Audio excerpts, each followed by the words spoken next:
Malien anka foli ani taniobe aw bela jelenya amana ke diɲɛ fanfan ka fɔ aya bismillah kokura aka jamukan mandi sanfɛ émission espace de vérité no ye tiɲɛ kɛnɛ ka kayani bi mardi 14 octobre 2025 anka ma welelen o ye Issa Cissé chercheur Issa Cissé ani ale ɲan sɔrɔ bi actualité nationale et internationale bi actualité ba dɔ ye min ye Mali ye ale ni États-Unis olu ni ɲɔgɔn cɛ bɛnkan sɔrɔla Mali ni États-Unis ɲɔgɔn cɛ min bɛ se ka kɛ sabu ye la mine d'or de Morila États-Unis ka entreprise dɔ bɛ yen entreprise bɛ se ka sanu a bɔ cogoya min na aw kɛra maa caman ye ka an wele kan ka maa wele min bɛ se ka dossier maîtriser kosɛbɛ k'a da don nin na sabula maa tun ma a faamu ani États-Unis tɛ tun bɛ cogoya min na ani Rusiw fana ka jɛ bɛ cogoya min na ka tila ka n'a fɔ ko nin société minière États-Unis ta don n'o ye entreprise américaine dɔ ye ko de bɛ na a mine d'or de Morila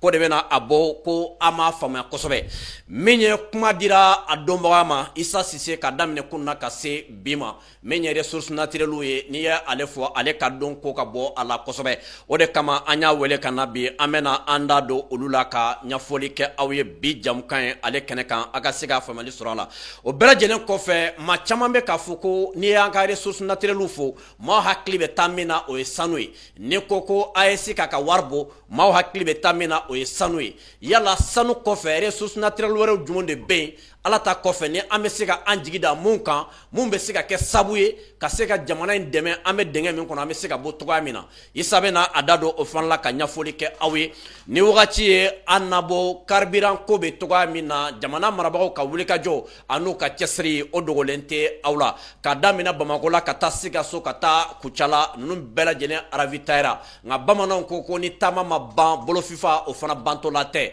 baara bɛ ka taa cogoya min na détermination engagement patriotique o k'a ka kɛ an bɛɛ lajɛlen taalan ye su ani tile an bɛ an da don carburant ko la ka ɲɛfɔli kɛ aw ye n'an bɔra yen actualité internationale an bɛ an kunda Faransi kan Faransi premier ministre ko kɛlen don baara ye Emmanuel Macron a kumana bi a ko ale tun bolo jamana problème ka ale tun bolo ko problème politique do ko nka k'ale tun t'a dɔn ko fanga ko do ko ni a ka assemblée maaw o ka députéw ko n'u ye motion de censure ɲini k'ale ka premier ministre gɛn k'o bɛ kɛ wagati min na k'a fana bɛ kɛ sabu ye ko ka assemblée fana ci donc o b'a jira k'a fɔ président yɛrɛ a ye menaces daminɛ sisan an bɛ an da don o fana la ka ɲɛfɔli kɛ aw ye nka sani an ka kuma di Issa ma an bɛ jamukan dɛmɛbagaw an bɛ a bɛɛ lajɛlen fo min ko jamukan dɛmɛbagaw i b'a fɔ ko Ali Sidibe commerçant ba don suba kɔnɔ la an ka foli bɛ Ali Sidibe ale ye an dɛmɛbaga ba ye n'an ye Ali Sidibe fɔ an bɛ Modibo Kulubali Kɛɲɛba kɔnɔna la an bɛ ale fana fɔ a fana ka wulikajɔ n'a ka cɛsiri a ka bon kosɛbɛ jamukan ye ale dɛmɛli la fo ka taa se Sulemani Jakite ma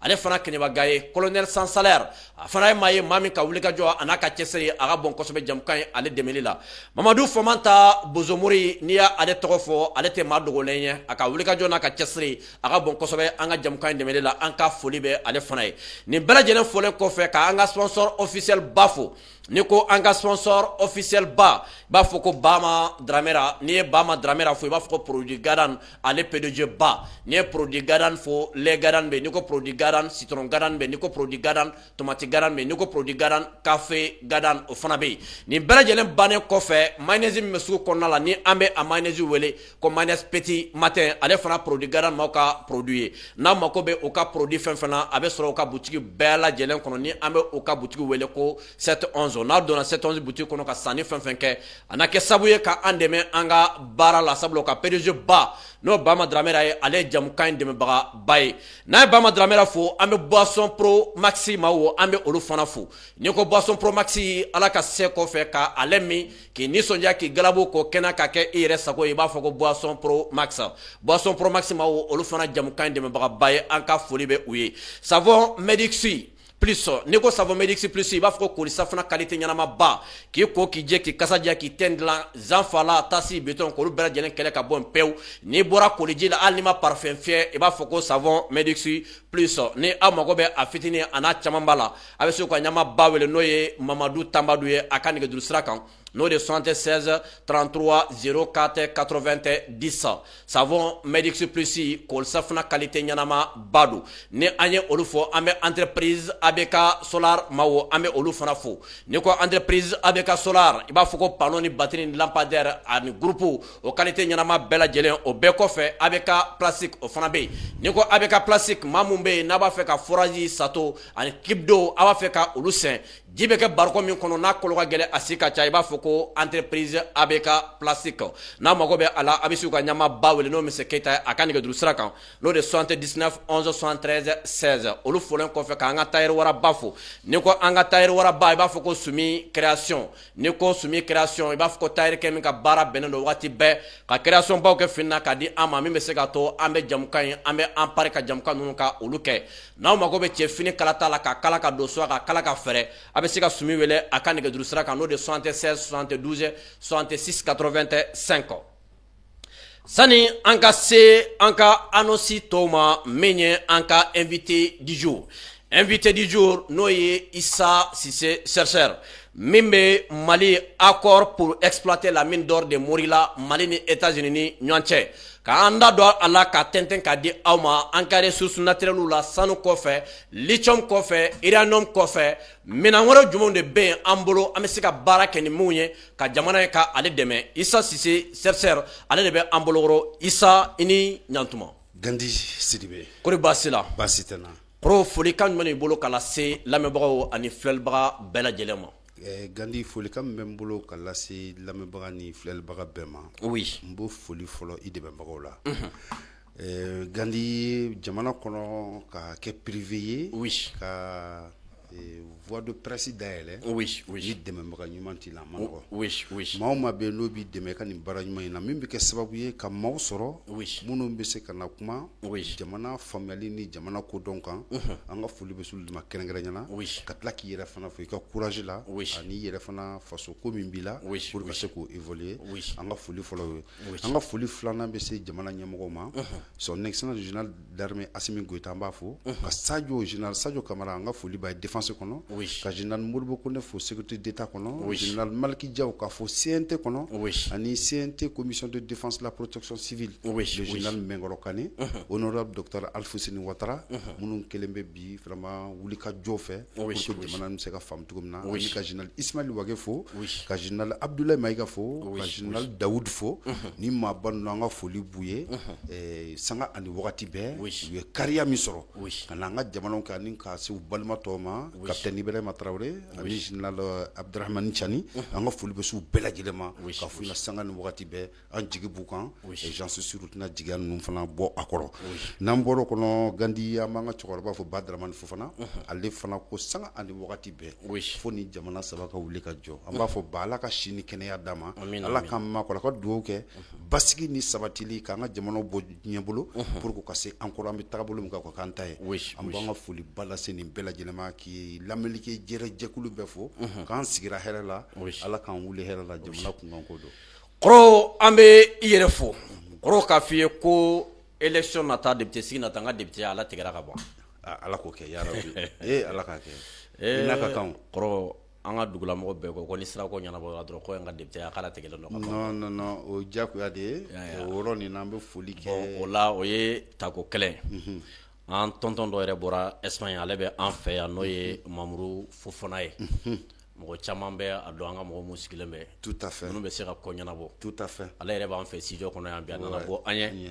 An bɛ ale yɛrɛ fo. Tout à fait. Donc o b'a yira k'a fɔ n bɛ ka min fɔ mɔgɔw ye ala tigɛlen dɔ ka Ala ban déjà. tigɛlen don. Mais ala deli fɛn fila dɔrɔn de la.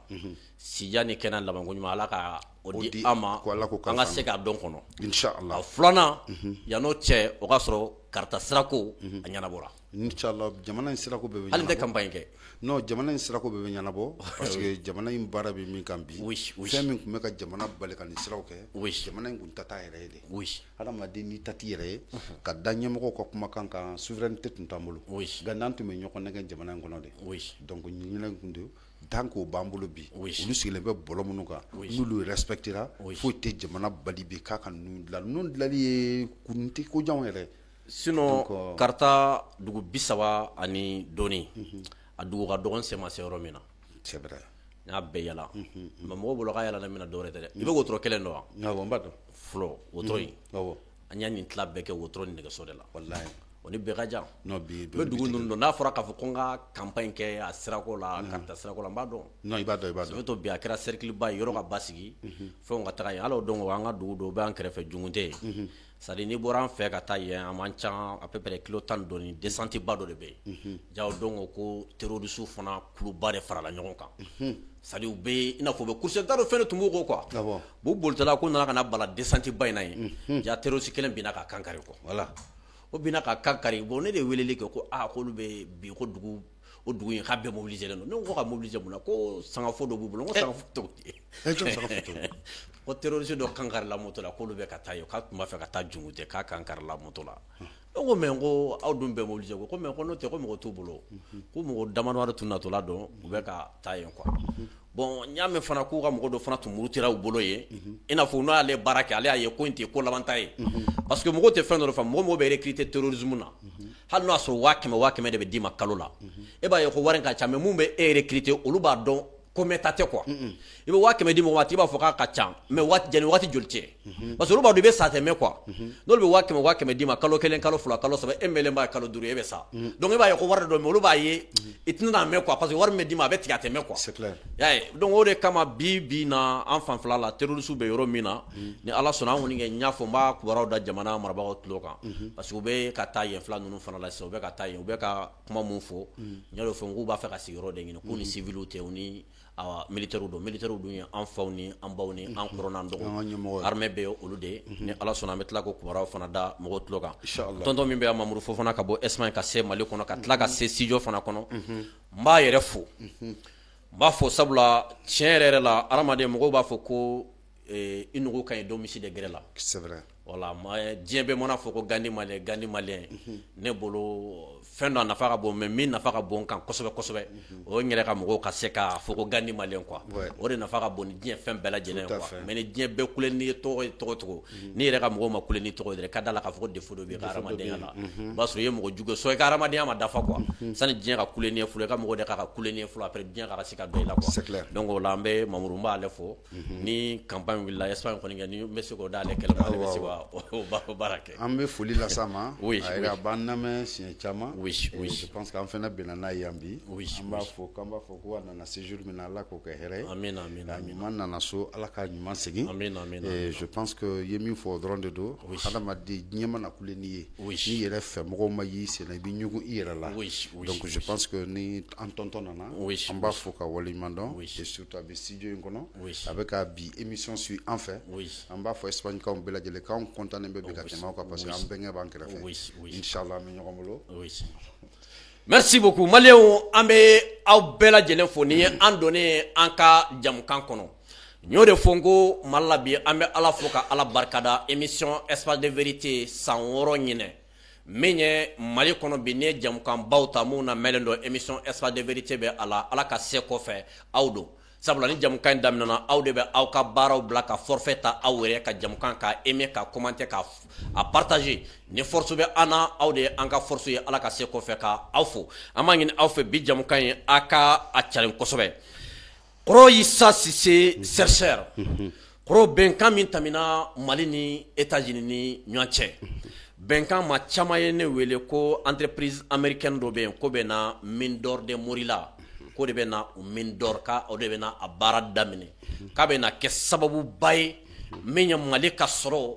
k'o fanga bonya kosɛbɛ ka Mali dɛmɛ développement sira kan ka ni sira wɛrɛw kan n ye layidu di u ma n ko ni Ala sɔnna n ko n bɛ maa wele min bɛ dossier a maîtriser kɔrɔ a ka d'an ye ka se k'i da don mine d'or de Morila a bɛ yɔrɔ jumɛn a tun bɛ baara cogo di fɔlɔ a n'a bɛ na baara cogo di an ka sɔrɔ bɛ na kɛ jumɛn ani jumɛn de ye k'i da don olu la ka ɲɛfɔli kɛ an ye.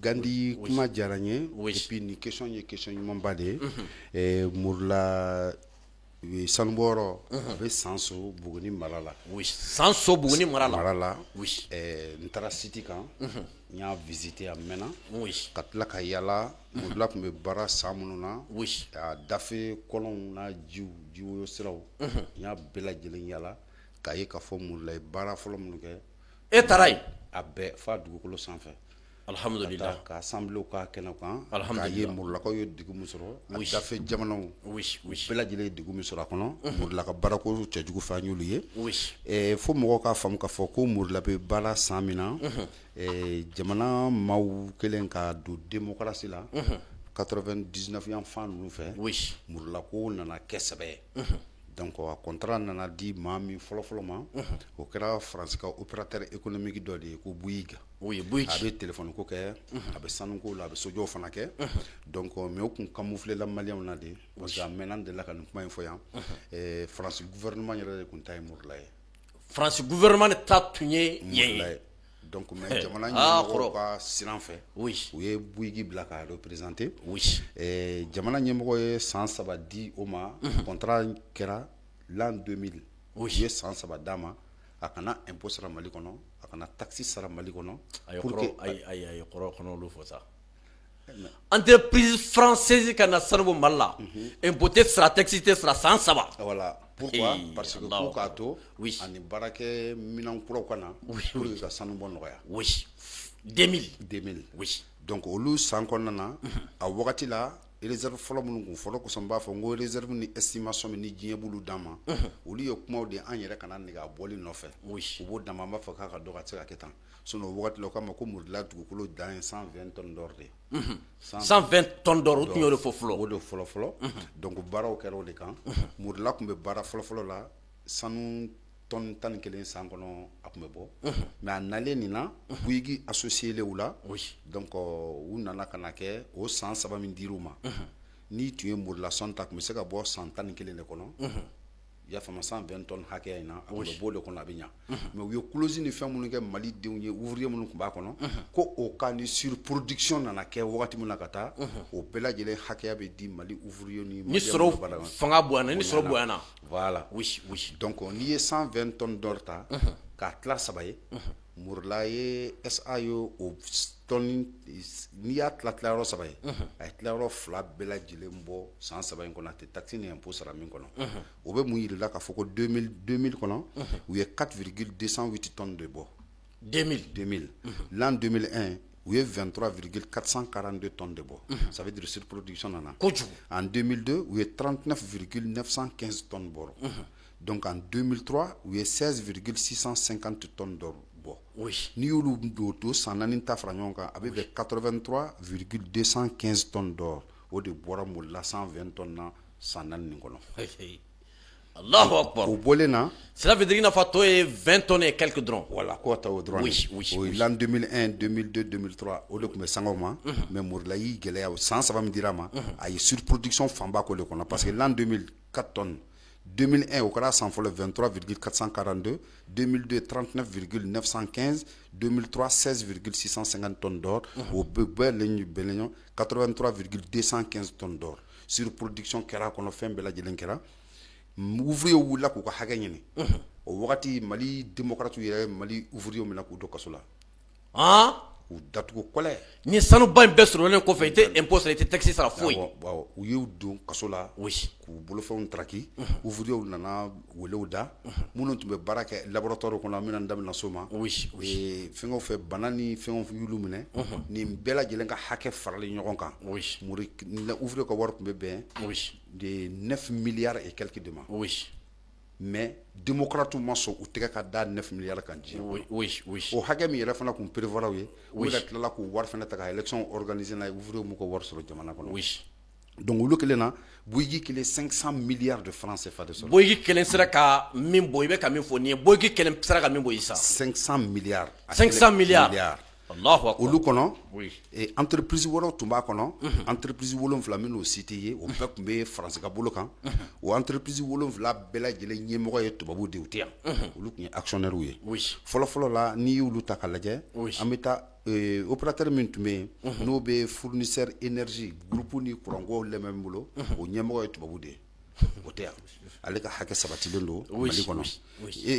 mais groupe min fana tun bɛ yen n'o bɛ explosive don n'u bɛ fɛ ka kulu min ni fɛn minnu kari o fana ɲɛmɔgɔ tubabu de o tɛ yan ale fana ka hakɛ sabatilen bɛ Mali ɲɛmɔgɔ fɛ entreprise min fana ko sigilen bɛ yen échelle minnu bɛ hydraulique minnu bɛ minɛn ni fɛnw ta fɛngɛ kɔnɔna la o ɲɛmɔgɔ fana ye tubabu de ye a f'o ma ko Saga Levage o fana ɲɛmɔgɔ tun tɛ yen IPEX entretien des circuits hydrauliques donc ni olu minɛn ninnu kɛra circuit hydraulique mobiliw ni fɛnw olu graissage tuyau fɛnw na o fana ɲɛmɔgɔ ye tubabu de ye ale fana tɛ yan nɔ Analab laboratoire mun sigilen bɛ sanu produit koli ni fɛnw kama n'u bɛ baara k'o kɔnɔ o fana ɲɛmɔgɔ ye tubabu de ye o fana tɛ yan nɔ n'o bɔra AIS sécurité et surveillance minnu tun b'o sécurité assurée ani surveillance k'o kɔnɔ o fana ɲɛmɔgɔ société fana ɲɛmɔgɔ ye tubabu de ye ale tɛ Mali kɔnɔ a sigilen bɛ France de ye a ka hakɛ sabatilen bɛ Mourula kɔnɔna na n'i bɔra o fana kɔnɔ i bɛ tila ka taa n y'a f'i ye AIS sécurité et surveillance Compax fana tun bɛ yen restauration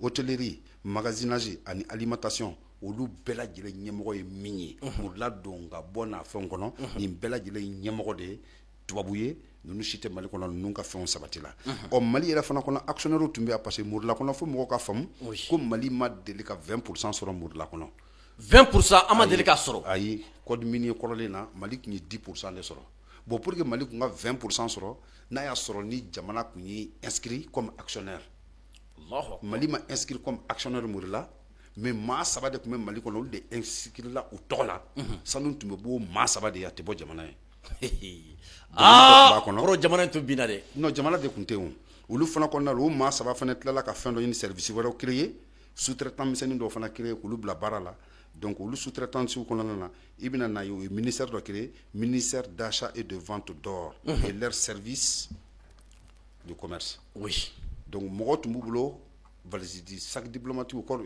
passeport diplomatique b'u bolo ko ministère chargé de vente et d'achat d'or i m'a faamuya u ma sanni kɛ mais u ye feere caman kɛ o si ma ɲɛfɔ Mourulakaw ye nin bɛɛ bɛ ten nin bɛɛ la Mourula bɛ gɛlɛya kɔnɔ Mouruladenw bɛ ka gɛn ka bɔ hali bi dɔw ka hakɛ ma sɔrɔ Mourula hali bi Cour suprême min ka boli Mali Cour suprême an b'o fɔ ka Mali magistrature fɔ u ye fɛn bɛɛ kɛ ka gɔrɔsi di u ma u ka hakɛ nɔ a sɔsɔra ka ban diɲɛ la u tɛ ka ma d'a kan donc fanga bɛ fanga kɔnɔ o wagati Mali kɔnɔ ala n'an ka nin ɲɛmɔgɔ ninnu sababu la on saura aujourd'hui que vraiment jamana bɛ taabolo min kan généraux ka ka fo u kan ka fo sanga ni wagati bɛɛ o de kosɔn an bɛ nin baara minnu kɛ on part sous leur contrôle wagati min na président yɛrɛ ye bonya jira an bɛɛ la a ko si je joue c'est la jeunesse malienne qui ont échoué o kɔrɔ de an bɛɛ k'an da don a la fɛɛrɛ ɲuman kɔnɔ hakilinaw kɔnɔ u bɛ se ka tɔmɔ kɛ minnu ka baaraw kɛ Gandi an bɛ nin kuma minnu ka nin kan fo mɔgɔw ka jateminɛ plus ne Issa n tɛ vidéo man ye ne Issa i y'a faamuya n tɛ activiste ye Gandi ala ye ne sɔn dɔnniya dɔ de la ni ni réseau tun tɛ n t'a fɔ yɔrɔ t'an bolo je suis obligé de passer pour ces canaux là pour véhiculer le message wa n bɛ fɛn min na diɲɛlatigɛ bɛɛ jɛn o sɔrɔsi ko de depuis bi masa n y'a fɔ ɲɛna n ko ni mɔgɔ min ma jɛn ni sɔrɔsi ye k'an wele débat la i ka plateau kan mɔgɔ nana ni i ma jɛn ni sɔrɔsiw ye fanga la i ka na débat contradictoire face à face na i labɛnnen don cɛ a ye taa mɔgɔ sɔrɔ kɔrɔ a tɛ tɛmɛ o kan Mali bɛɛ t'a sɔrɔ surtout an bɛ domaine min kɔni kan n ma kuma wɛrɛ fɔ an bɛ domaine min kan Mali dugu jukɔrɔ fɔ ne de m'a f'i ɲɛna n ko papier 133 bɔlen bɛ Mali lahalaya la n ko 25 de ɲɔdɔnnen don o tuma na Gani an bɛna fɔ maliyɛnw ko sɔrɔsiko de bɛ laban tɔ min tora n'a ma fɔ n b'a bɛɛ di maliyɛnw ma 880 dossiers kana seg'a la min na bɛnnen don ka ɲɛfɔ min a mɔ u ye 25 de fɔ officiellement an delila k'olu lecture globale kɛ k'a fɔ mɔgɔ ye donc n'i ye 25 bɔ 133 la o tɔ ka ca dɛ tɔ ka ca bon fɛn fɛn min b'o 133 kɔrɔ n b'a cun ka sumaya komi kuma kana lawara réseau sanfɛ kojugu dɔw kana yɛlɛma k'a k'u ta ye k'a kɛ fɛgɛ bɛ taa ni dossier ninnu dɔn k'a bɛɛ tɛntɛn k'a di mɔgɔw ma an b'a bɛɛ di jamana ɲɛmɔgɔw ma a bɛɛ k'a bɛɛ kɔnɔ kuma f'u ɲɛna Gande an bɛna fɛn dɔ bi an bɛna da don fɛn dɔ la mais profiter bi ka minerai essentiel 4 d'u ma ce ne sont pas des terres rares mais diɲɛ convoitise dɔ b'an ka jamana kɔnɔ bi kɔrɔ Issa Cissé chercheur donc ça veut dire que an ka jamana kɔnɔ ninnu de tun b'an kan donc jamana ma kɛ jamana ye ninnu donna ka ban Mourula an b'a kalama Mourula an b'a dɔn fɛn min Mourula ye tɔɲɔ min sɔrɔ Mourula baarakɛlaw ye tɔɲɔ min sɔrɔ wa Mourula baarakɛla caman bɛ b'u bolo dayɛlɛlen bɛ bi k'u ka hakɛ ma kɔnɔ moi je pense aujourd'hui o de bɛ an bɛɛ lajɛlen arranger jamana kɔnɔ bon i ye min fana fɔ sisan k'a di américain ma ka baara kɛ a kuma an y'a mɛn don min na donc sous le contrôle vraiment de nos autorités parce que ko mana kɛ cogo cogo hadamaden bɛɛ b'i hakilina de fɔ bon hakilina min fana n'a bɛ fɔ a bɛ mɔgɔninfinw sɔrɔ pour que an k'a dɔn an bɛ se ka taa mun fara an taw kan jamana kɔnɔ ne y'o fɔ n ko jamana kɔnɔ sɔrɔsiw ta ye maliko ye sɔrɔsiw bɛ fɛ k'a dɔn bi an bɛ se k'an ka jamana bɔ nɔgɔ la cogo min o ye ligne dɔ de ye ɲininkali ni fɛrɛfɛrɛ tɛ min na u muso tɛ kɔfɛ u denw tɛ kɔfɛ bange t'u bolo kɔfɛ u ka fɛn bɛɛ ko Mali kɔnɔ yan bon maa minnu don fana ils savent que u y'u jɔ jɔyɔrɔ min na bi fɛn min don mais u kelen tɛ ka baara kɛ Mali kɔnɔ u yɛrɛ dara civiliw la u dara mɔgɔw la u dara ministre kɔrɔ ni député kɔrɔ la pour que an ka jɛ ka wagati bɔ nin kɔnɔ bon an bɛ kuma ne o fɛn an ta ye sɔrɔsiko ye Gandi i k'i bɛ maa min fɛ kana bila ka don filili ɲɛna i y'a faamuya n'i y'a bɔ i da hɔrɔnda la ko n bɛ karisa fɛ i da n'o ye min ye i b'a fɔ pour que a bɛ se ka faamu mais n b'a f'i ɲɛna Gandi f'i k'a faamu jamana in kɔnɔ ministres bi yan olu ye américains ye ministres bi yan olu ye français ye ministres bi yan olu ye européens ye ministres bi yan minnu bɛ bɛɛ lajɛlen bɛ k'i ka côté défense sɔrɔsiw senkɔrɔ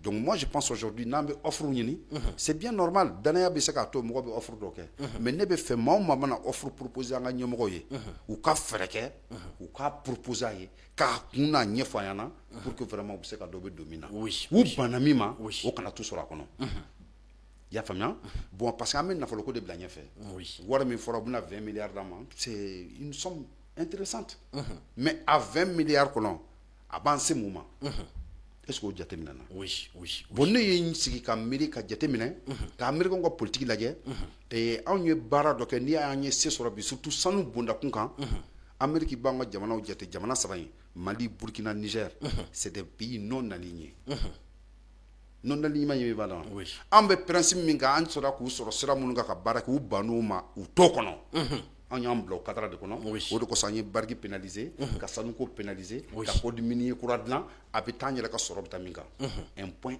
essentiel très très important bon nin wagati la proposition bɛna na kɛ donc moi je pense aujourd'hui ni an ye américains contrat d'u ma nin na est-ce que quelque part américains ni y'u ye fɔlɔ maa si kana i yɛrɛ sɔsɔ la c'est l'une des superpuissances du monde entier superpuissance de l'eau bon olu bɛ canevas min kɔnɔ o canevas ye baara kɛ an ka jamana ka alignement kɔnɔ an ka san 30 ni san 3 Mali ma hɛrɛ sɔrɔ sanuko la min na n bɛn'o société n'o entreprise ɲɛf'i ɲɛna i k'a dɔn ko ni américains nana dɔrɔn b'an ka segu de kɔnɔ kelen an bɛ taa Aran Goldlock la Aran Goldlock tun bɛ Mali sanuko la donc olu b'a ye maa jumɛnw don hali Donald Trump tɛ se k'i ɲɛsin ninnu ma ayi fanga min bɛ ninnu na o t'ali Donald Trump la n bɛna cité ye de o n'an bɛ baro k'a ka faamu fɛn min don donc n'i ye Angola Gold ta Angola Gold ɲɛmɔgɔbaw a actionnaires olu bɛɛ lajɛlen ka 40% de b'a ka fonds national kɔnɔna na 40% donc o fɔlɔ bɛ kɛ jumɛn ye actionnaire fɔlɔ ye jɔn ye le anglo-américain ale ka 41% de b'o kɔnɔ Open Simmer Birds nin ye américains fɛ société dɔ bɛ sanuko kɛ depuis esclavage wagati olu da bɛ sanuko la nafolo b'u bolo ils étaient actionnaires dans Aran Gold min ye baara k'an ka jamana kan fila sabanan le gouvernement ghanéen le gouvernement ghanéen est actionnaire dans l'Anglo Gold à 3,4%. Gouvernement ghanéen même. Donc, administrateur ou Johnny, Rich Eddy, le groupe Rothschild. Gandhi de la famille mimbe djien kono nuka na folo ka boni djien famille be olude. Olude djien bangi be olude taye. Et ils sont administrateurs anglo gold kono. J'aime Moussati, oye UNT mimbe Nelson Mandela fait. Ya famia au PDG kolo ye oye. Oye administrateur yo kono. 8 man gulu allez ANC parlementaire kolo ye. Olu fana be Aran Gold kono. Yo structuré san 37 n'u ye tiɲɛni min bɔ sanuko la an ka jamana ka foyi ma bɔ a la k'a ban diɲɛ kɔnɔ aliment kɔnɔ n'an ka politique ma se ka fɛn kɛ san 37 o tun b'an fɛ yen après filanan ye jumɛn Aran Gold Aran Gold de fana nana tuguni k'a ka bɔ nin bɛɛ kɔnɔ ka se ka Bariki introduit sanuko la Mali kɔnɔ Aran Gold bon et pourtant anw ni Bariki dun bɛ ɲɔgɔn na bi n bɛ na n'o ye Aran Gold parce que anw fɛ sanu ka échange kɛ sanuko la a tun tɛ sara Mali la Mali ɲɛmɔgɔ se t'a la n'u y'an tɔɲɔ k'an tɔɲɔ n'u y'a dɔn ko bɛna wuli olu bɛ taa u yɛrɛ dama taa bɛɛ la Europe ou bien Occident u b'a di maa wɛrɛ ma u bɛ sɔrɔ ka na ɲɛfɔ an ka ɲɛmɔgɔ ye bon anw t'a labila n'an y'a di karisa ma an bɛ baara kɛ n'o ye tɔgɔ bɛ falen dɔrɔn a banna a banna i b'a sɔrɔ mɔgɔ kelen in b'a kɔnɔ i b'a sɔrɔ bariki tun b'an fɛ yan tuma min na hali kɔsannin na bariki ka actionnaire ye jumɛnw ye minnu de cité ye sisan pour que n bɛna kuma min f'i ye faamuyali ka se ka sɔrɔ a kɔnɔ Aran Gold kɔnɔ olu actionnaire n'a administrateur olu ka 40% o de ye action ye o kɔnɔna na o actionnaire fɔlɔfɔlɔ jɔn ye BlackRock Merrill Lynch PNC Wells Fargo et Van Eck ni bɛɛ ye diɲɛ sɔrɔbatigiw ye BlackRock yɛrɛ kelen pe dɔrɔn diɲɛ laboratoire pharmaceutique bɛɛ b'ale kelen de bolo ale de b'o bɛɛ dilan fura o fura n'a bɛ injectant n'a bɛɛ bɛ dilan ale de fɛ n'a k'u bɛ sida pikiri kan na bi diɲɛ bɛɛ a bɛ feere an ka pharmacie la u b'a kɛ ɲɔgɔn na n'u k'u bɛ microbe min kan na u b'a kɛ olu de bɛ ka diɲɛ monopoliser fɛn ka olu ye actionnaire ye o kɔnɔ mais gandenwoɲo diɲɛ sigilen bɛ bɔ la n bɛn'o di ma famille 13 de bɛ ka diɲɛ mara n bɛna bɛɛ lajɛlen cité k'u ka baaraw fɛ u bɛ volet minnu kɛ i bɛna n'a dɔn i y'a faamuya o ye don wɛrɛ kuma ye donc administrateur ye jɔn ye Philippe Leiter Carl Voltaire ni maa fila bɛɛ lajɛlen ye Banque mondiale directeur kɔrɔw ye olu de tun bɛ baara kɛ Aran Gold kɔnɔ bon anw kɛlen bɛ ka Aran Gold ye mɔgɔ min bila a nɔ na o de b'an bolo bi n'o ye bariki ye anw n'o de bɛ ɲɔgɔn na bon ni américains nana est-ce que nin yɔrɔ in étude ni américains nana sisan déjà ko kelen ma kan kɛ pays non aligné américains tɛ bonya da diɲɛ jamana si kan amérique tɛ maa si filɛ fɛn ye n'u yɛrɛ bakun tɛ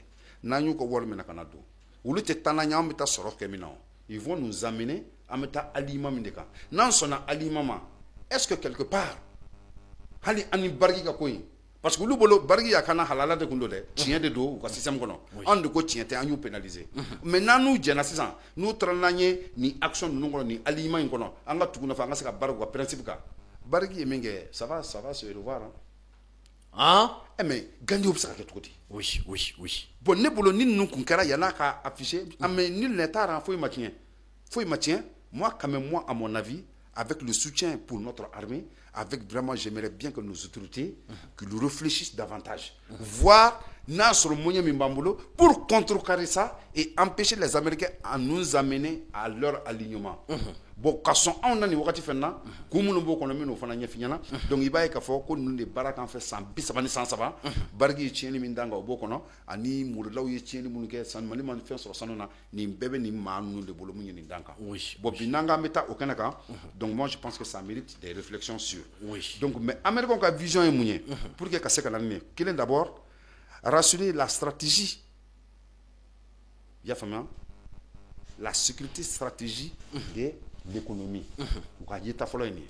Parce que bi fin de be djien kono basculement de be o djumé comment dollar be se ka bi djien kono o de be sisan o kele de be djien kono surtout BRICS bolo monde multipolaire merci mon mago bola no BRICS no Russie Chine Iran fo ka tabla Brésil nuna Afrique du Sud no lu bela jenen ga vision kono la merci bon ni ta kala je dollar be binto ko di faut fin de kana diɲɛ bɛna sɛbɛn fɛn min na min ye valeur sûre ye n'o ma se ka k'o sanu de ye n y'a f'i ye n ko diɲɛ bɛɛ américains de ye premier ye sanuko la u ka réserve de 8133 tonnes d'or diɲɛ bɛɛ maa m'u égalé o de b'ale dollar kɔfɛ dollar sɛmɛnen b'o de la a ɲɔ tɛ maa kun BRICS y'o de an bɛ se k'o bin ka banque mondiale an sɛnb'o la cogo di il faut k'an ka monnaie créer an bɛna min valeur sigi sanu na bon diɲɛ de bɛ ka jɛ jamana o jamana b'a kɔnɔ bɛɛ bɛ k'i ka sanu bɔ maintenant pour avoir vraiment une réserve diɲɛ ɲɛ tɛ se ka jɔ fɛn min na voilà an ka jamanaw kɔnɔ o bɛ se ka kɛ bon an fana bɔra nin na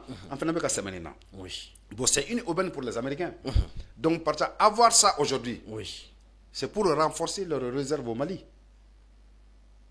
siga t'a la munna parce que an ka jamana ɲɛmɔgɔ ye fɛɛrɛ siri ko fo rafinerie ka jɔ an ka jamana kan rafinerie ma ban fɔlɔ soit an ka ɲɛmɔgɔw bɛna prévoir de fo rafinerie ka ban u ka baara kɛ wa mais n'a fɔra k'an ka baara kɛ n'a sisan on n'aura plus le contrôle de notre or an tɛ se ka contrôler bilen sanu brut de bɛ bɔ cogo min na a bɛ taa États-Unis olu de bɛ taa ko ye donc min sɔrɔla la u b'o de fɔ an ye et encore américains bɛ fɛ ka pression min kan kan u t'a di dɛ non on va classer parce que vous avez levier de pression économique de nɔfɛ économiquement an bɛ se ka pression jumɛn kɛ ninnu kan pour que an ka se k'o sɔrɔ est-ce que n'an ka ɲɛmɔgɔw ani kuma fɔra kuma na n'an tun ye nin levier bɛɛ lajɛlen mesurer est-ce que an tun bɛ se k'a ye k'a fɔ an ka don a la an kana don a la parce que il faut pas se tromper de la personne qui est en face américains sera ka cour pénal international bila Poutine nɔfɛ cogo min na Poutine n'a qu'à Poutine jamana be jamana tsegatai. Oui. C'est que c'est des puissances. Oui, oui. Ou bien ne? Oui. Bon, nous nous bejelembe Poutine n'a bi ku be ka kele plus de 4 ans. Ou ma dans sur Allah. Ou be ka dankarula. Sinon farlem bu be ka dankara américain na. Est-ce que aujourd'hui américain ni ici en boulot ni son ni kono c'est un danger pour le Mali. Oui, oui, oui. Mun ko son anga jamana be ka tatabolo minka. Sécurité mba jamana kono fait munum bi ambi adugole ma américain na ils sont au courant de rien. Anga tabolo courant na ngam nyemo fait. Boni nana kana ni tabi kana nae sanu bobero be duma domina kubena Mali tse ka Amérique bali nyokono la présence de leur service secret au Mali. Nous bena nous ka entreprise ka ah non ou bena ou ka société privée ou bena no yubolo ou ka secteur fait bien qui rentre dans l'alignement de l'espionnage et autres ou bena na be. Pourquoi? Parce que la présence des Chinois et des Russes ici on va soroko boulevard en Amérique ta boulomingambi les Américains sont contre. Bodou me seka nya soro mina ko réserve to augmenter oui on barade. Ça nous be jamana wada ko. Oui. D'autres ko songo anga jamana kan on be soro suko wa mbe sa soro su no fe boka foko ambe se ko bla mo ka influencia ayi ambe sa ko ro we oui donc ko sanga nga nyamo ma e antal nunte ko ye ko camp caché do kada mais o kata o ko hakili bolakan o kala jeni ni volet mun ba kono na soro no be se ka ke mais volet mi yere ba kono no be ne siran dien kono no e femie o ye volet bilbile ba kelende et oui, ça, c'est... Non, mais tu tiens au dos. Oui. Mais la composition le dimanche du sens.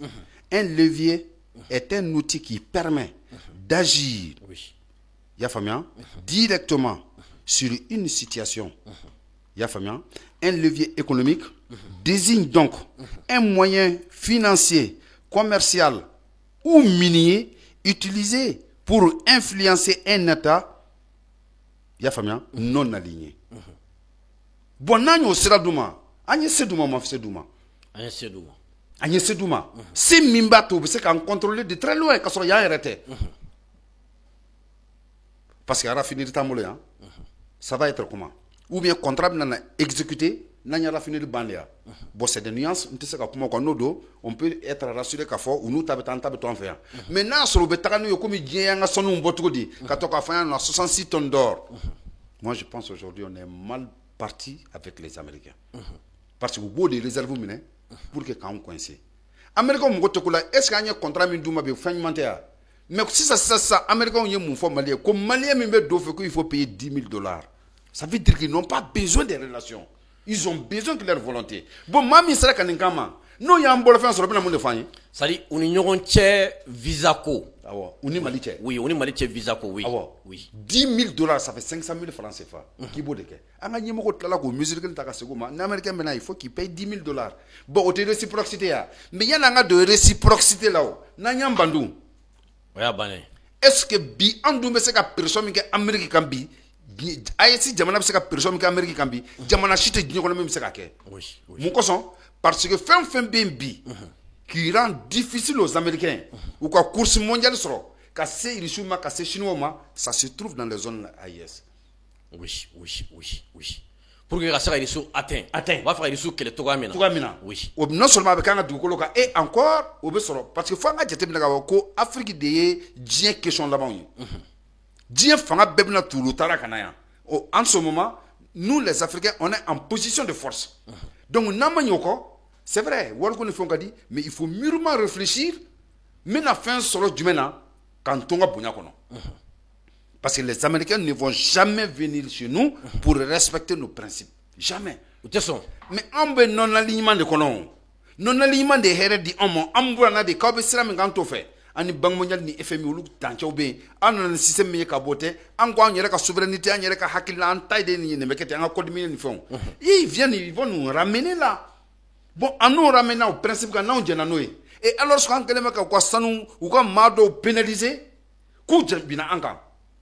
il n'y aura pas fusion, il n'y aura pas confusion, Oui. Bon, moi, je pense aujourd'hui, j'ai dit, Mamoun Konikera Sababu, évoquer ça à nos autorités, ou Nango Tuto Kumanga, voir tous ces aspects-là. La sanction, mais en cas militaire de Fonaka. Jusqu'à présent. Bon, jusqu'à présent. Mais Fonako, il a bon, un y contrat d'Ouma, au Kuma Fora, Diara Bella Djelin, ou Edien Kuma Bella Djelin fort. Bon, Kanani n'est bi, électement, ils nous pénalisent déjà, vraiment pour nous donner des trucs sévères. Ante Maliens ou de Songa Djamana Nama $10,000. Ça, le Mougobe, Anga Kumakana.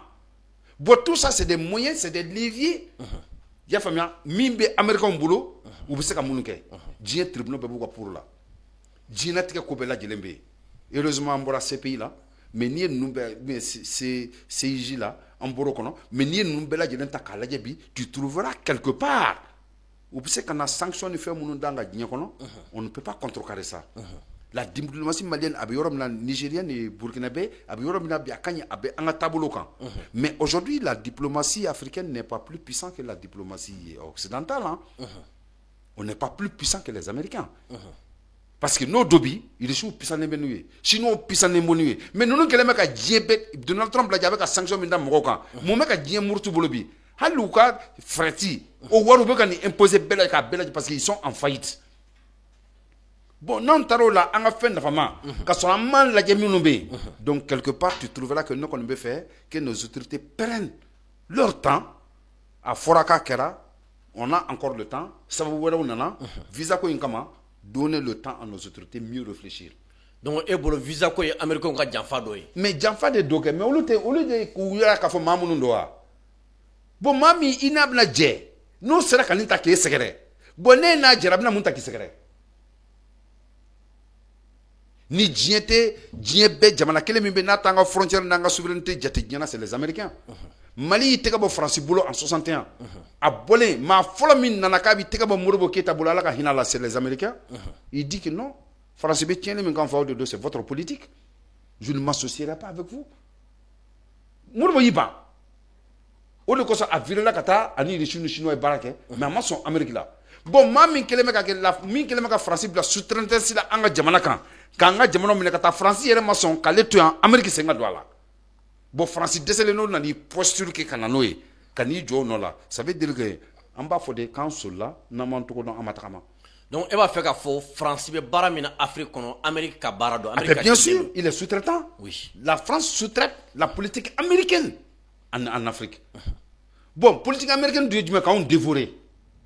Ou du Dieu, quand la branche de Gonanse, bon, on doit boire la caneva, mais Kamanaga. Moi, j'aimerais bien que, au là, Angaladje, Mimba arranger Diakono, maintenir la pression. Yafamia, sur le côté occidental, ou le Kangakanga Talai. On va y nanga barakanga ko de camp, pour les Kasakake. Yafamia, ne donamo la mine de Kono, mais Godé Taka do Sanonaka, Frafoka Yinkari. Au Sabo Jamanamu. Mais Gani Anteka, comment qu'on fait le Koinakoye. Croyez ça si c'est sincère. 880 dossiers. Mogobe, mouni barake mourla. N'y ka kuma mi fie mogobe soro ka certifié ka finyana. Ou ka gode ka dasanu na kola ka sama fo ka yinkari. Sanu mo jamana mi ngonati. Est-ce qu'on ko diti sans pourtant savoir ces réalités là. Ou tungo 120 tonnes. Ne ma delega finyana ngo ala de ko ma inda combien fadu wa ma inda lahi bakin. Comme mba hada ma dombolo obe ban. Ale ala ta de ban. Mais nanya jenyo ma ala ba ban. Bi ma seba na obeka ma na responsable na obeka dama ala beka chaya. Oui mu fie ko 200 tonnes d'or. Ko de memourla. Américain on le fait. 220, on se retrouve aujourd'hui en 2025. 120 francs de tout fora à Beoy. Kabeoy. Bi on se retrouve à 200 tonnes. Ala de Nietzsche, ala ya dama donc ngana o dof dafe. Minte atobi kanga se solanga senko. Ankanga réserve d'or ni. Donc nous ni mbay ambulo. Anga do ni signé, c'est mi mba tobi ko vraiment mi me se katana. Anga nyamoko nokoli mba fonete ma warata de neisa. Sanungo la 2011 ko fo ma fo nga kana so dossier là. Ngo 11 yetien le fin. Oui. Yakle ba dona. Ngakli bala ko jugo. Ngakli tableau ta ka tracer ka 11 de la so. Ngakli bala anya ke cour de ka tableau re ta ka tracer. O 11 kele sanu gramme bisabani kele ani centime kemeni naninde. O de kumbe frère Mali qu'on a 22 000 et quelques francs CFA. Sanu tonne et kilogramme bebi 51 000 55 000 francs CFA là.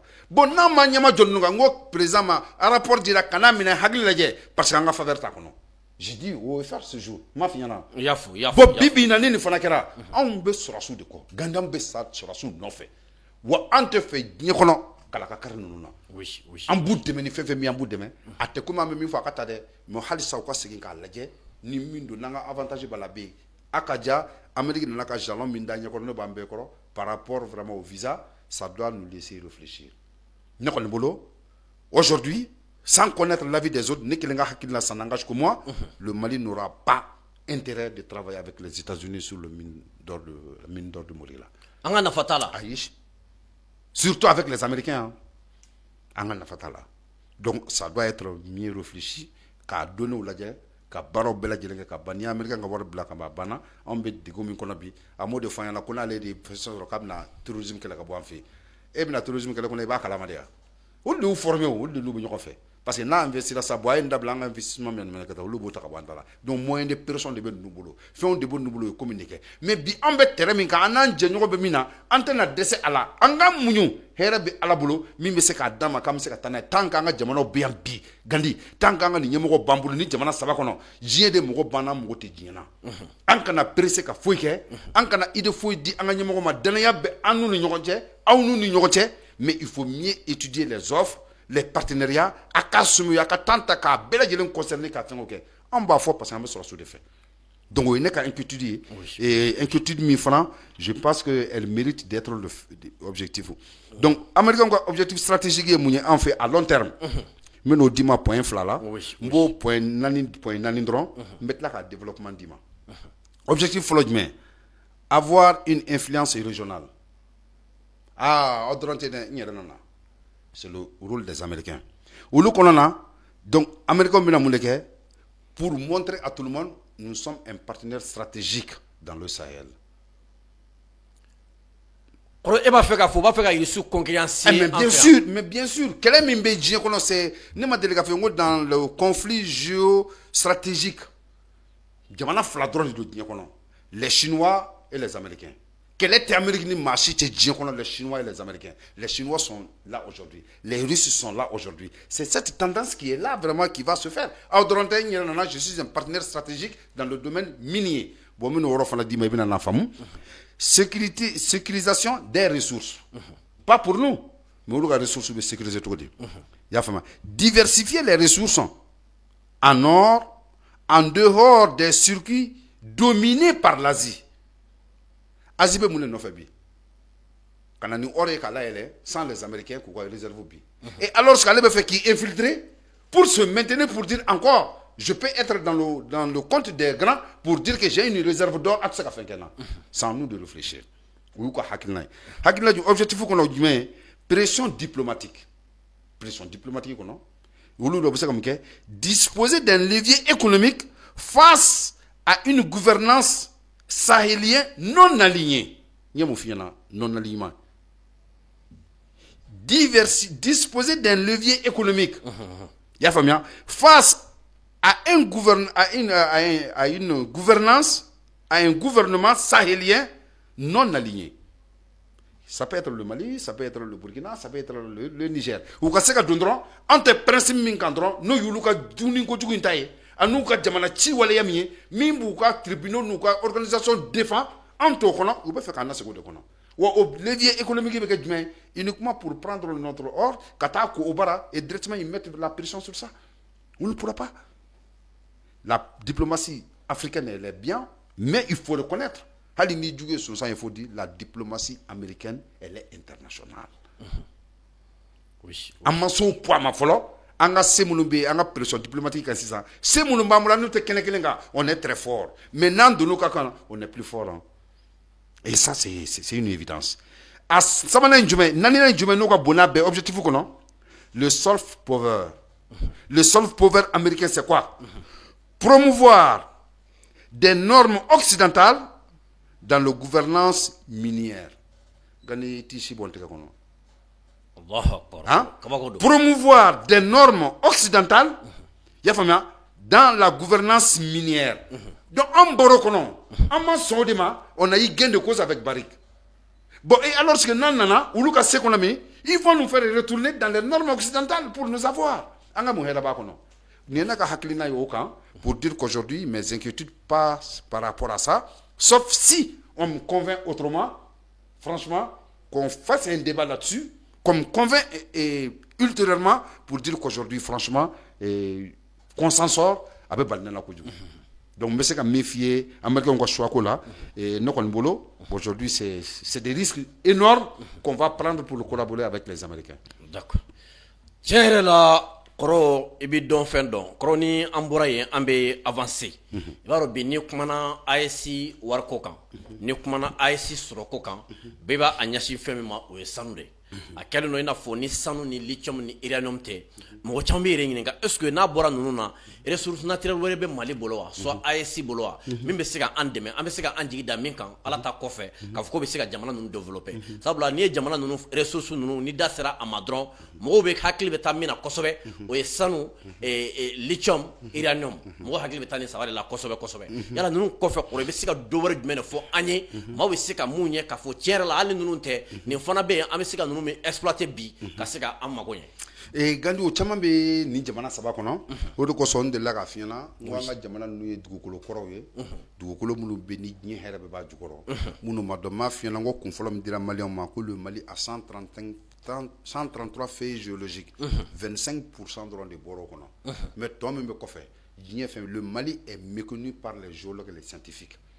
Hali bi ma se ka dɔwɛrɛ yɛlɛma Mali dugujukɔrɔ nafolo a dan ye jumɛn a ma dɔn a tɛ Mali bɛ ten Burkina bɛ ten Niger bɛ ten pourquoi parce que dugu jukɔrɔ fɛn o fɛn bɛ dugu u bɛ évoluer u bɛ développer de dɔ développement a bɛ fɛn wɛrɛ de créer donc o ma se ka ɲɛdɔn o ye Ala ka masaya de ye hadamadenw tɛ se k'o dɔn mais ni jamana saba plus précisément le Mali peut répondre à toutes les grandes questions que la géologie internationale n'a pas eu de réponse. I y'a faamuya fɛn dɔ bɛ yen bi n bɛna na n da don o la i k'o dɔn n'i y'olu ye i b'a ye k'a fɔ an ka dugu jukɔrɔ fɛnw a misali n'a lahalaya ka bon n'a bɛɛ lajɛlen Gandi n bɛna o fɔlɔ mun na fɔlɔ n bɛna minéraux 4 dɔrɔn de citer bi mɔgɔw k'a dɔn k'a fɔ k'an ka jamana ye fɛn minnu ye et encore aujourd'hui hali sanuko dɔrɔn tɛ an y'a dɔn sanu bɛ yan déjà ni minéraux 4 dɔrɔn n'an ye nin ta convoitise dɔ bɛ diɲɛ kɔnɔ nin minéraux 4 nɔfɛ hali a tɛ Amérique bɛ ka kɛlɛ o nɔfɛ bi n delila k'a f'i ɲɛna ko y a des terres rares chez nous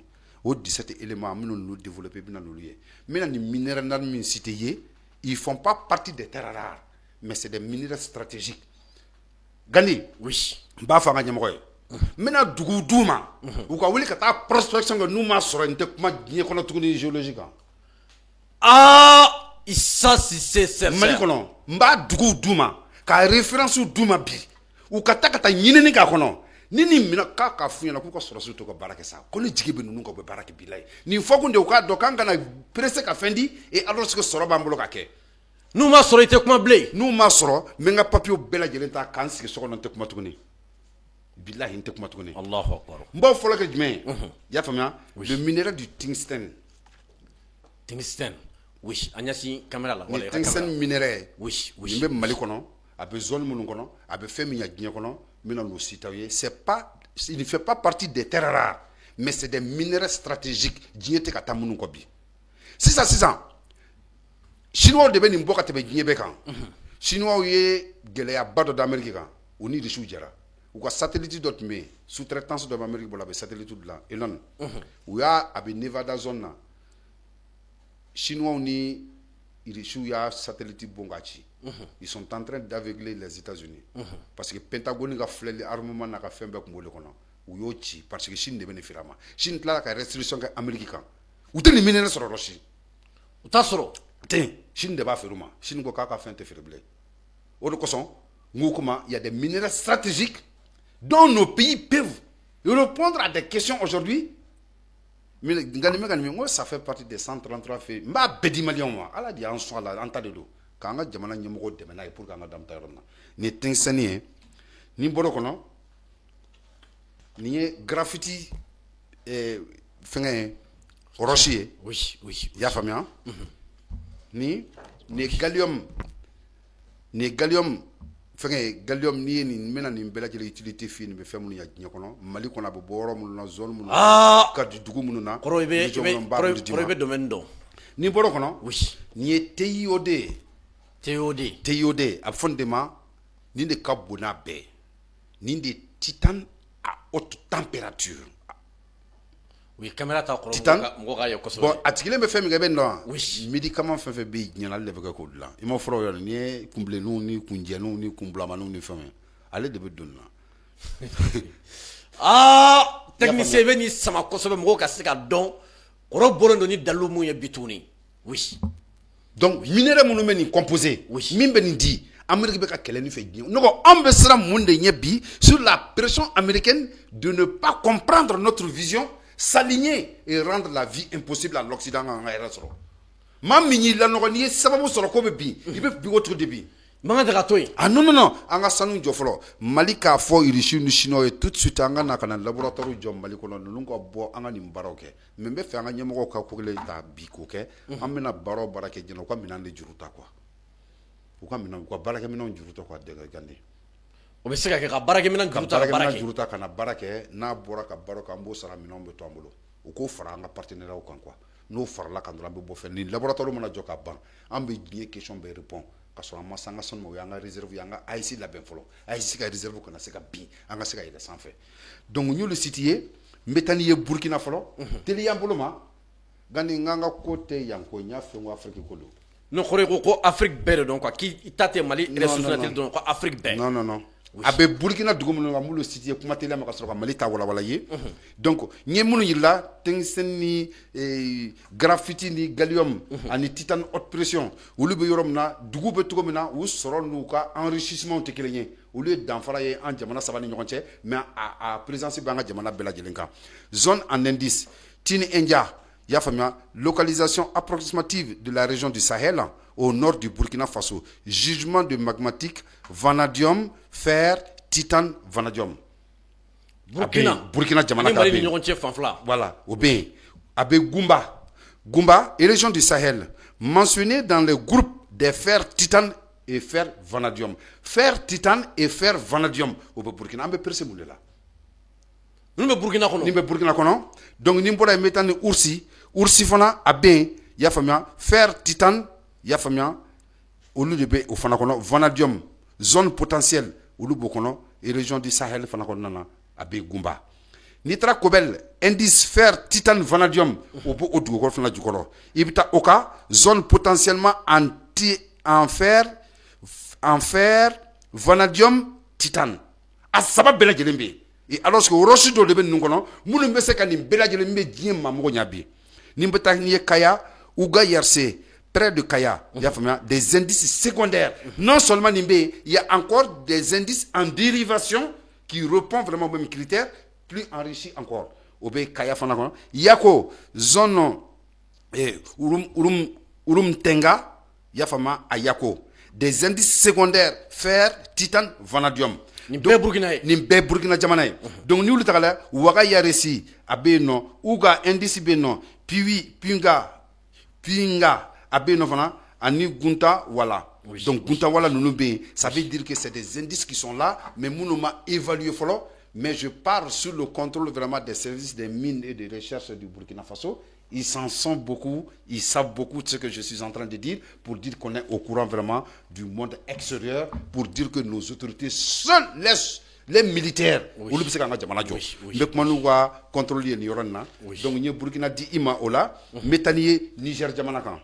Niger Djamanafanaka, il y a 8 millions de tonnes de réserves de titane sous forme d'ilménite dans le sable ou roches de titane associées. Et ni titane tome, titane yerekte sigi minan fla de ko dinyo kono. Oye ilménite ani l'utile. O fla.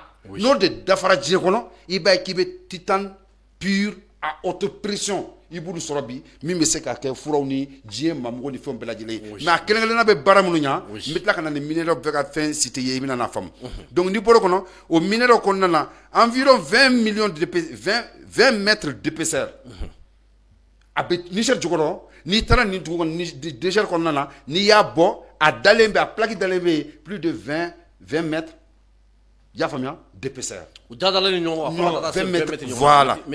Voilà, Kasso Oma. Donc, Niota, avec une extension estimée à 10 km extérieur 20 mètres mi fina ibo tagama Niger jamana ka plus de 10 km au contenu kelen de bo bela jelen kono 20 mètres sans fait. Oui, il be tagama la ka ta fo kilomètre tan kono. Kilomètre tan. O be afezele no be kono. O be kono ka tan ni c'est ala ka so ni mule. Yo de finango ces trois pays peuvent répondre à des questions que la géologie internationale n'a jamais eu de réponse. Nous de psaka. Donc nous le fona ta extension ñu li ñafiñana teneur moyenne apporté 50% de fer.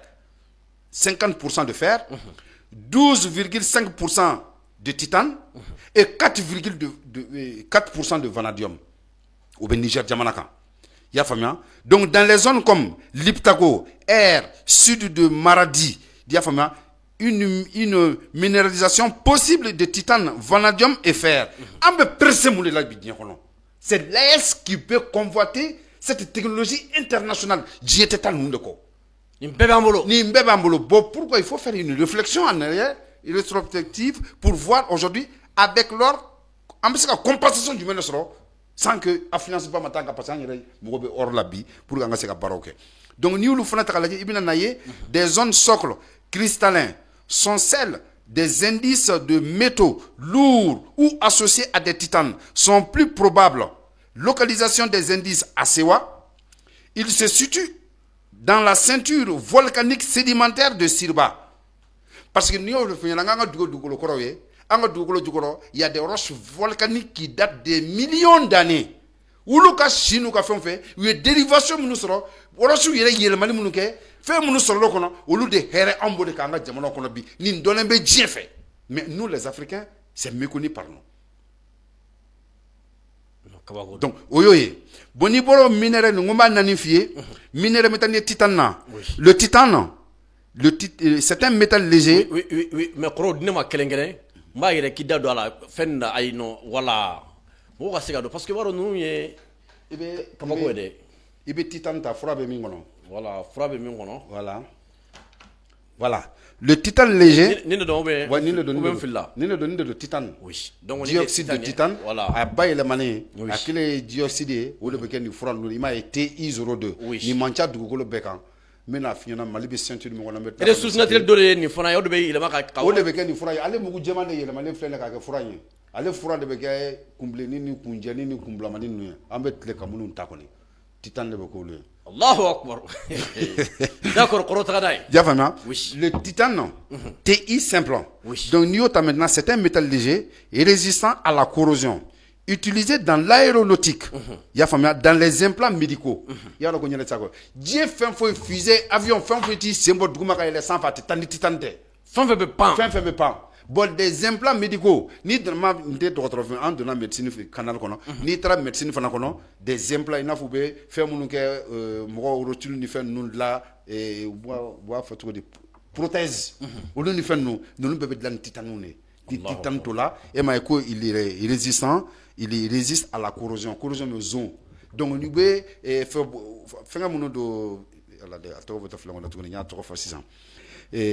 protéger mon numéro de golo là. Et m'a été zone d'amener. C'est à la base de titane. Titane de Bukakuluke. Donc, il y a un point fort. Mais pas une terre rare. Un métal stratégique. Il y a famille. N'importe quel gallium là. Oui. Voilà, gallium yodé. Ni les gallium. Des gallium. Les formuliers, à formule chimique GAD. Donc, ni à l'état c'est un métal semi-conducteur. Oui. Il y a famille utilisé dans l'électricité. Les LED. Il y a ampoule LED mounou. Ani télévision ni téléphone. Ali de beka koudla. Gallium de beka koudla. Obama jamala ko ni mo chien flora nous mere. Il y a famille. Oui. Donc pas gallium. Oui. Pas une terre rare, mais souvent associée à l'extraction des minéraux d'aluminium et du zinc. C'est pas une terre rare. Mais il y a l'aluminium en zinki sans l'association du gallium. Il y a famille. Ni bolé ta graphite ta. Oui. Voilà, ou des graffités. Oui. Donc les graffites allez former, il va quoi charbon, carbone, c'est carboné. C'est un conducteur d'électricité utilisé dans les batteries. Batterie lithium ni fait mon c'est à base de ce combiné là. Dans les lubrifiants. Dans les crayons. Oui. il est créé un papier ni femme à base est oulu ni de à bébé de la ninde voilà batterie lithium non pas une terre rare mais un minerai industriel critique. Tu as vu bon niveau amta tungstène là minerai tungstène en pierre bon ni tungstène ta en pierre merci allez formule chimique WD bon chimie ni fait ngono en électricité ni W dro fangale. Ça veut dire le W en watt. Ah non, c'est un métal très dur, point de fusion élevé, utilisé dans les outils, filament, alliage. Pas une terre rare, mais un métal stratégique. Bon, à utilisation du main, maintenant, fait terre rare qui sont plus importants que nous ni diété taloko mbo sabacité ya ka soko du ko fonctionnement na unité rare dantier munye ou be do baram ngone bi no o famo fana ko nan koro bi jam kan tiere kadi ala e détail dando ya famia bon les terres rares maintenant ndima ce sont principalement 17 éléments du tableau ya famia périodique mais les 15 l'antanide plus le scandium et l'yttrium. Il faut 15 éléments dans les matières, plus les 2 éléments que j'ai ajoutés, qui vont former les 17 éléments qui constituent les terres rares. Djibeka kelen ni de nofe. Djibeka ni mbalaw de ka. Abe Mali kono, abe Niger, abe Burkina. Ni mbambolo. Ni anga kele kunye ni nunde. Terrorisme ben kalama. Aish. Marfa talaben do. Atendo. Politicien ben kalama. Aish. Ndibi faso gen neram gudaye. O terrorisme mana marfa ta ka be gwen ko ni nde bi na kofe. O kwana ni i gemba ko bi ni geni no fe ya. Oui, mini blaga keleke. Keleke de. Après le be ni genga. O de be genga bon ndala ya. Parce que tika ni soro tien de ka. Oui. Anga nyemo ko ni tedi mo ma kaun de ba soro. Be pourquoi tu no de me de gazi. O ko so ngam ta ni soro ce côté. Ne ma do be na fona yana mam be se ka ni soro. Do wele kana sa kana debala. Débat contradictoire. J'ai besoin de quelqu'un qui vienne m'approuver tous ces contrats. Mali kono fait mi ka ta kidale fo fait les 133 éléments. Même Mali kono ba bedati ma plateau ka do.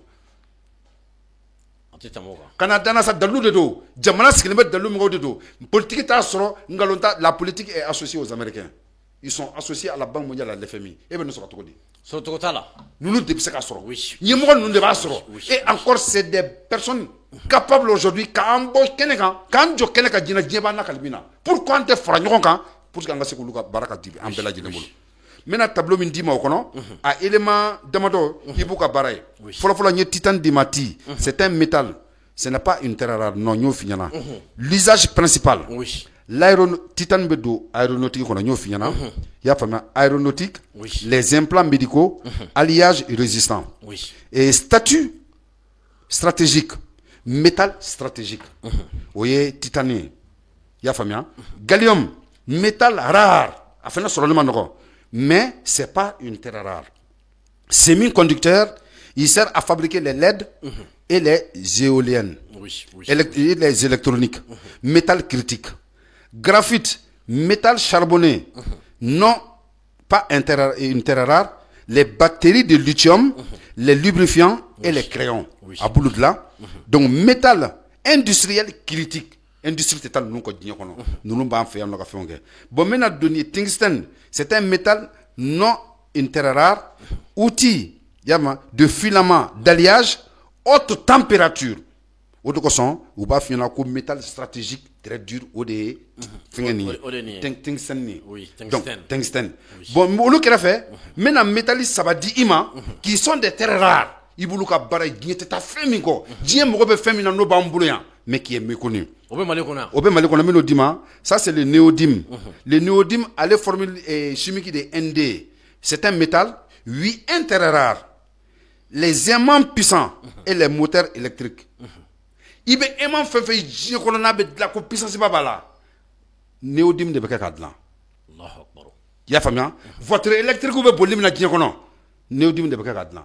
Obe on fait un bien cinéma voiture électrique là. Pourquoi on t'a la jebi? Prenez le temps de réfléchir comment orienter vraiment en attendant. C'est un terre rare critique. Donc le dysprosium est un métal, 8 intérêts rares. Aimant à haute température, les éoliennes. Il peut éoliennes nous jolons de fois ventilateur pas mon. Il reconnaît pas de moteur au capot. Aimant même be ko kono de. O de be dan dysprosium. Ça fait partie des éléments vraiment des terres rares. Donc nous avons développé le développement nous avons fait du mindama. Diebe ka féminine obe ambolo ne ma do anga politiciens ni mamu beka jamana 3 kunka comment ils veulent réfléchir 2 fois voir l'importance de nos matières premières pour dire qu'on peut répondre à toutes les grandes questions dont la géologie même n'arrive pas à le faire. Donc nous avons élément be mali kono géologue il est au droit de Mali là. Mali dugukolo kan parce que tubabu ka bara nu ye fɛn dɔ ɲini k'a dɔn ni tɔgɔma sɔrɔ a la a bɔra dugu min na o de tɔgɔ bɛ da la o éléments bien des éléments géologiques qui sont attribués à des minéraux maliens n b'o bɔ ka di maliyɛn ma k'a yir'u la k'a fɔ k'a ko tɛmɛna o de kosɔn n ko an ka kɛlɛ in ka dun maa ka filɛli ma maa min ɲɛna n bɔra yan n ye n bɔn tigɛ n ye fɛn sɔrɔ a ka bon o ma f'i ka dɔn k'u b'an ka jamana de nɔfɛ u b'an yɛrɛ de nɔfɛ an nɔfɛ min an ka sɔrɔ ala ye min d'a ma diɲɛ mɔgɔw de la u bɛ fɛ k'an karabaw de nɔfɛ donc ni bɔra métal europium na europium ale formule chimique EUD c'est un métal 8 terres rares phosphate pour écran et LED. Est-ce que c'est du phosphore écran LED minnu bɛ yen télé écran ba ninnu y'a faamuya ani LED ninnu ale bɛ kɛ k'olu de dilan y'a faamuya terres rares critique ça fait diɲɛ tɛ taa ninnu kɔ diɲɛ mɔgɔ bɛ na a bɛ don avion na a bɛ don fusée la a bɛ don diɲɛ fɛn bɛɛ lajɛlen na tant que l'écran est tactile seulement il faut dire que vraiment il te faut vraiment de l'europium pour pouvoir procéder à la fabrication de ces matières là. Ni bɛ Mali kɔnɔ Niger Burkina. Ni bɛ Mali kɔnɔ a bɛ Niger a bɛ Burkina comme n ye Niger ni Burkina f'i ye teliya bolo ma n bɛna n da don Mali kɔnɔ. Dugu damadɔ min bɛ Mali kɔnɔ. Kɔrɔsani an ka se yen an bɛ Amara Jakite Kɛɲɛba Jack Gold ale fana ye entreprise ye min ka baara bɛn entreprise minière de don Jack Gold Amara Jakite Kɛɲɛba kɔnɔna la an bɛ ale fo oui. Jack Gold an b'a fo. Oui. Sanga ni wagati ɲamaba ye Amara Jakite an dɛmɛbagaba don Jack Gold ɲamaba de don Amara Jakite an ka foli b'a ye ale fana. Aye an dɛmɛbagaba ye Dogo ani Bangela an b'a fo Jack Gold ɲamaba Amara Jakite. N ye min f'i ye graffiti graffiti bɛ dugu jumɛn kɔnɔ Mali kɔnɔ graffiti bɛ Buguni graffiti bɛ Kɛɲɛba graffiti bɛ Kita y'a faamuya des zones métamorphiques au sud-est des terrains birémiens ces zones sont géologiquement comparables gandi n bɛna jamana 3 di ma diɲɛ kɔnɔ graffiti ka bon jamana mun kan n'a bɛ bɔ n'o jamana 3 si lafiyalen tɛ n b'a bɛɛ lajɛlen d'i ma i bɛ na n'a ye sisan Mali n'olu de bɛ ligne kelen ka diɲɛ kɔnɔ jamana jumɛn ni jumɛn dugu fɔlɔ-fɔlɔ min bɛ diɲɛ na ni graffiti b'a fɛ ni lafiya ta ye ça c'est Sri Lanka hali sini guerre civile b'olu fɛ diɲɛ yɛrɛ bɛ ɲa k'olu ladon de k'u tɛ bɛn u ko an fa dama nana dugukolo ka fɔlɔlaw de ka jamana kan muso minnu b'u kunsigi di cheveux naturel musow tɛ mɛn su sa ko cheveux naturel la hadamaden dɔ de kunsigi don o jamana muso gandi wuli ala y'olu de ka finya ji da n'i y'u ye i bɛ jarabu la a tiɲɛna kɔrɔ mais ne ma fɔ a ɲininiw bɛ mɔgɔ ma yala de donc kɔrɔti kɔnɔ ka taa yen dɛ bon non n tɛ fɛ ka taa yen dɔ ka taa gandi an tagamala dɔn dɛ gandi il me semble que i bɛ fɛ ka ne ni muso bila ɲɔgɔn na dɛ ne bɛ fɛ ka to kɔrɔ tiɲɛ yɛrɛ la i bɛ fɛ ka to kunna yan da i bɛ ka taa yafe jamana in ka di an bɛ ka kuma de soutenir kan mais a muso n'i y'a fiɲɛ ji ye non a muso n'a cɛ bɛɛ an bɛ kɔrɔ i ma cɛ fɔ dɛ walahi ayi i ma cɛ fɔ dɛ ayi jamana si tɛ diɲɛ kɔnɔ finman foyi tɛ ne de y'a d'i ma n'i y'o fana sɛgɛsɛgɛ ka na fɔ n ye n tɛ na invitation wɛrɛ la bilen finman foyi tɛ dugukolo ka diɲɛ na min tɛ n ka ɲi ni Sri Lanka ye wala n'i y'a fɔ ta kɔrɔ an b'a faamu quoi mais n'i ko ko muso a muso n'a cɛw bɛɛ n'i y'a muso fiɲɛ ji i bɛ jaraba la dɔrɔn ayisa ne kan e de bɛ ka kuma k'i ta ye n k'a muso n'a cɛ bɛɛ wala ale muso u b'u jɔ bilahi n'ala cɛ u kunsigi de bɛ fofo duguma Sri Lankais les Sri Lankais o ye Sri Lankais voilà olu muso min b'u jɔ u kunsigi a bɛ fofo duguma san o san olu de bɛ jaga b'u kunsigi la u bɛ taa k'a tigɛ k'a ton ɲɔgɔn kan k'a bila diɲɛ bɛ to de ta k'o ko ka tila k'o kɛ cheveux naturels ye brésilien ni fɛnw k'o feere mɔgɔw ma diɲɛ ɲɛfɛ Messi bɛ yen cheveux naturel i b'a minɛ k'a bila ko kunsigi a tɛ kari a tɛ foyi o bulu de kun wolu ka jamana graffiti bɛ bɔ diɲɛ bɛɛ olu de ka jamana kan ka daminɛ bɛɛ mais guerre min b'u fɛ a kama diɲɛ na a tɛ fan si fɛ kɔrɔ guerre kama mɔgɔ tɛ se ka taa hali n'a sɔrɔ muso fiɲɛ ji kan tɛ se ka taa u tɛ dɔ ɲini o tɛ kelen ye yan n bɛna dugu filanan d'i ma i y'a faamu ça c'est le Madagascar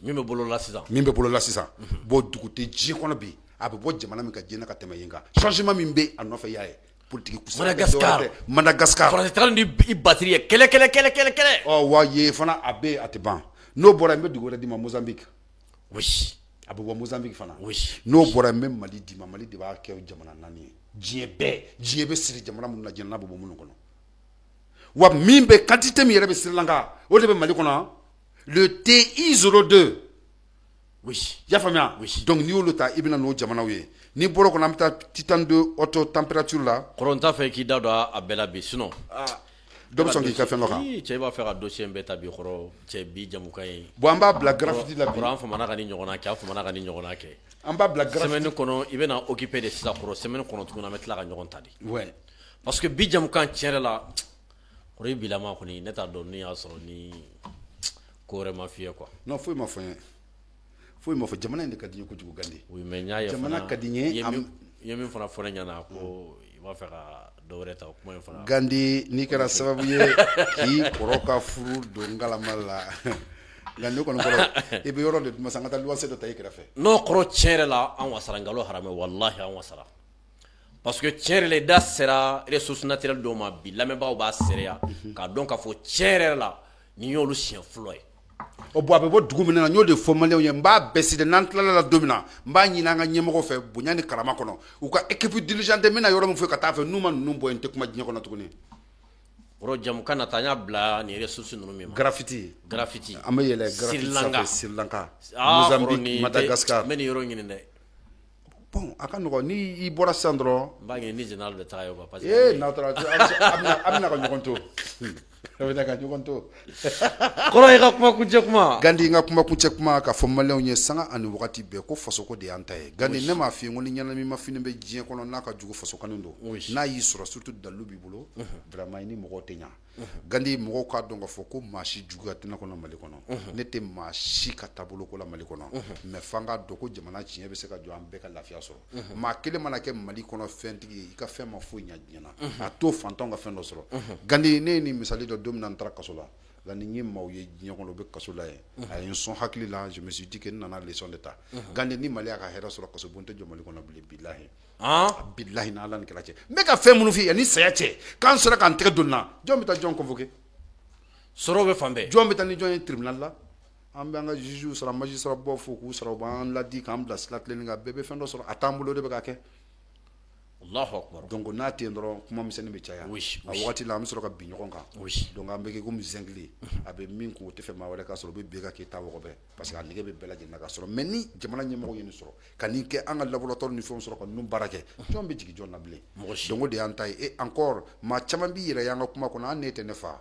politicien ne n'aw tɛ ne bɛ don Mali kɔnɔ n y'a fɔ n ko je suis venu combattre le système an ka ɲɛmɔgɔ bɛ ka système kɛlɛ donc ne ye système ka élément ye i b'i yɛrɛ yala ka sɔrɔ ne nin tɛ n ka kɛlɛ ka bon gouvernement simplement ne ka kɛlɛ ka bon Mali politicien ni n y'a da i ka diɲɛ tɛ s'a kɔrɔ donc an bɛ ka système de kɛlɛ kɔrɔ yi sa si c'est donc k'a f'u ɲɛna ko ni maa min y'i yɛrɛ ye ɲɛna kelen an ka fɛn kɔnɔ i bɛ yafa an ma o bɛɛ lajɛlen ye bonya ni karama dɔ i bɛ yafa an ma e ko tɛ mais jamana ko de don an n'a sɔrɔsiw dɛmɛnen vive l'armée malienne vive nos généraux vive le Mali vive le Burkina Faso vive le Niger vive vraiment le peuple de l'AES an b'a fɔ an ɲɛna assalamu alaikum rahmatulahi taala wa barakatuh Ala k'an bɛɛ sigi ɲɔgɔn na vraiment maliyɛnw ka aw bɛɛ lajɛlen fo aw ka wulikajɔ ni aw ka cɛsiri la n y'o de fɔ n ko Ala ka se kɔfɛ ni force bɛ an na aw ye an ka force ye bi jamukan kɛnɛkan kɔrɔ an b'a a sereya n bɛ se k'a fɔ i ma deli ka ni jamukan in ɲɔgɔnna kɛ sabula i bɔra ni dalu kura wɛrɛw ye bi tuguni waati bɛ taa dalu ko mɛ i bɔra ni dalu wɛrɛw ye bi tuguni k'a yira mɔgɔw la k'i tɛ se ka sɔsɔ